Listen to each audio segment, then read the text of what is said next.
Ассалаумағалейкум достар, сіздермен Кахот арнасы. Жалпы мен кеше Инстаграмға бір видео салған болатынмын. Енді сол видеоның қалай жасалу керектігін көрсетейін монтажын. Ол мына видео.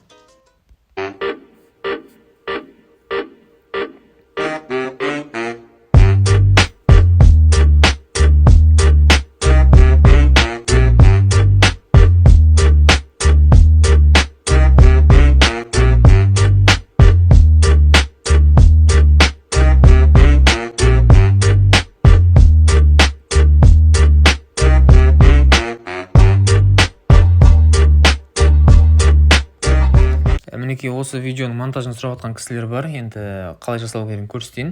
Ең бірінші өздеріңізге ыңғайлы видео монтаждайтын приложениені таңдап алыңыздар. Ол VM болсын, видеолип болсын, CapCut болсын, тіпті InShot болса да. Енді InShotта бір-екі нәрселер жасалу қиындау, бірақ болады енді шамалы. Мен енді кеше VM-мен жасадым. Енді осы VM-мен көрсете берейін аяғына дейін. Ең бірінші өздеріңізге керекті видеоларды таңдап аламыз. Мысалы, осындай деген сияқты. Одан кейін керекті музыкаларымызды қоямыз. Ол енді именно жаңағы музыка керек болатын болса, онда ол музыканы Инстаграмға салып қойдым. Сол жерден сақтап алсаңыздар болады, немесе экран запись жасап алыңыздар. Болмаса маған жазыңыздар, мен өзім көрсетемін қалай алу керектігін. Енді мен тура сол видеодағы музыканы қойғым келетін болса, мен мына жерде үшінші түр видеоның үстін басамыз да, элементті басып, осы жерден жаңағы видеомызды қоя салсам болады.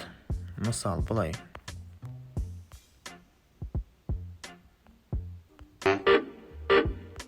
Сөйтіп, мына видеоны былай астына қарай көрінбейтіндей қылып тастасам, ол кезде музыкасы ғана алынады. Болмаса, өздеріңізге ұнайтын музыкаларыңызды қоя беріңіздер. Ол үшін ең бірінші тұрған музыканың үстін басып, музыка дегенге кіріссеңіздер, енді Android ұстайтындар өздерінің ішінде сақтауға болады, ал iPhone-дағылар Telegram-мен осы VN-ге қарай лақтырасыздар. Оны лақтыру жолдары каналдың ішіне салып кеткен, монтаж дегеннің ішінде барлығы жеке-жеке тоқталып айтылған. Осы жерден бір музыканы таңдай салайық бізде. Давайте мына музыканы алдым.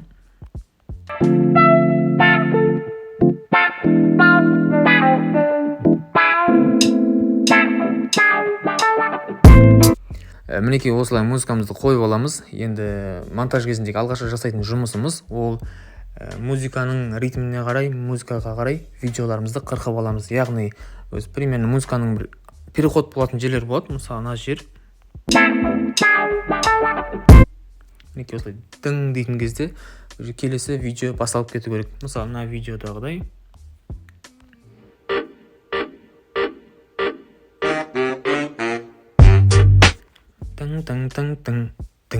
Тың деген кезде өзі переход болу керек.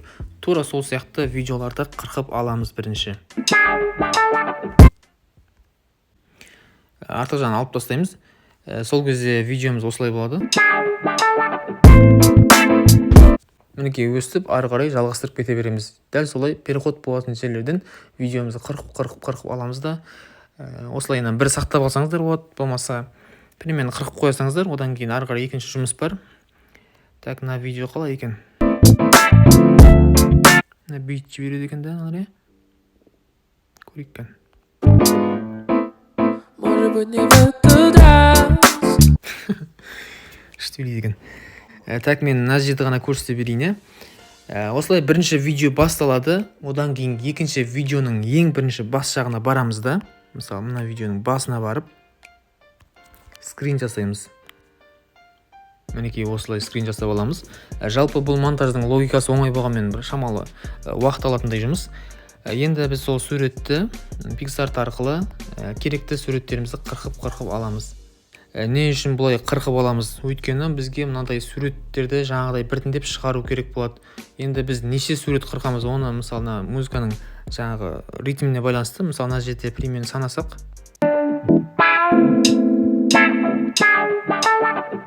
Примерно 4 сурет шығарсақ, әдемі шығады. Мысалы, дың деген кезде уже переход болып кетсе әдемі шығады. Енді біз PicsArtқа кіремізді, керекті суреттерімізді қырқып аламыз. Қырқу үшін мына жерде қайшының суреттері, соның үстін бассаңыздар. Егер суреттеріңіз качественный болатын болса, мына жерде человек дегенді басып, адамдардың өзін былай жеке-жеке тез қырқып алсаңыз болады. Болмаса, мына жерде контур деген бар, соны басып, адамдарды асықпай біртіндеп әдемі қылып осылайынан қырқып аламыз. Енді примерно 40-ға салайын тез-тезде, уақытты созбай. Вот сақтау үшін сохранить деген басамыз. Сөйтіп сақтап аламыз. Дәл осылай тағы да 3 сурет шығару керек бізге. Енді мына көкемізді қырқылайын. Енді сіздер барынша былай жақындатып әдемі қылып қырқуға тырысыңыздар. Сол кезде барып видеоларыңыз әдемі шығады, әйтпесе видеоларыңыз қатты әдемі болмай қалады. Енді қазір түсіндіріп отқаннан кейін тез-тез жасап жатырмын. Тағы да осы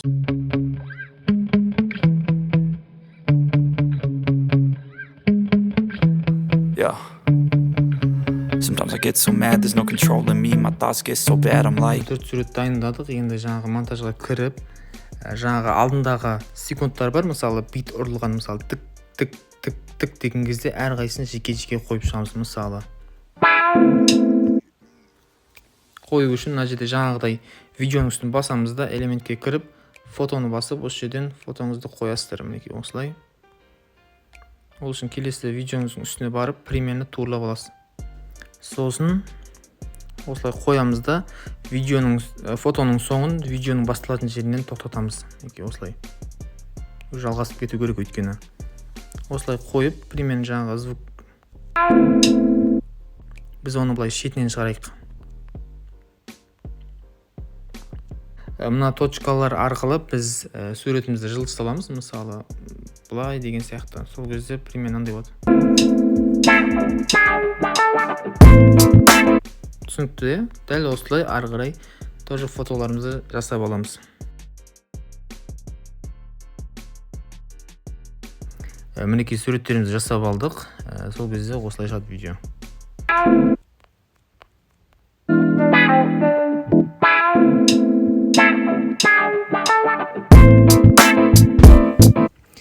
Мінекей осылай, ешқандай да қиындығы жоқ.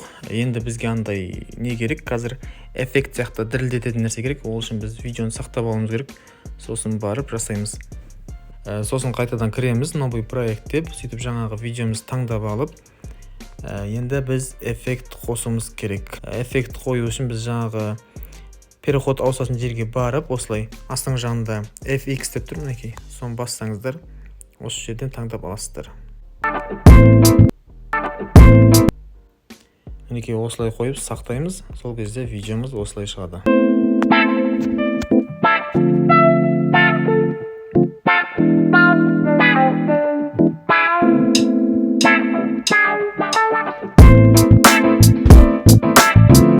Вот, мінекей осылай жасасаңыздар болады, ешқандай да қиындығы жоқ, сіздер де жасай аласыздар.